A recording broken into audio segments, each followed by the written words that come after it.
সিলেটে বন্যা হইল, এখন পানিও তাড়াতাড়ি শুকাইতেছে না, কারণ খাল বিল সব ভরাট।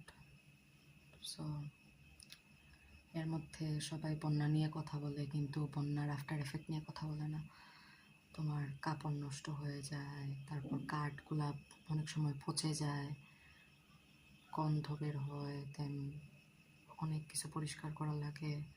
অনেক সময় তোমার খাতা বই এগুলা নষ্ট হয়ে যায়, কারণ অনেক সময় হাঁটু পানি, কোমর পানি, বুক পানি থাকে। মানে খুব খারাপ হয়েছে যা হয়েছে। সবাই বলতেছে যান বাঁচাও, যান বাঁচাও, যান বাঁচানো আগে, দেন পড়াশোনা। বাট ওই পড়াশোনাতে রেজাল্ট খারাপ হইলে ওই সমাজই আবার বলে তুমি তুমি যেসব এক্সকিউজ দিতেছো ওগুলো সব ভাওতাবাজি।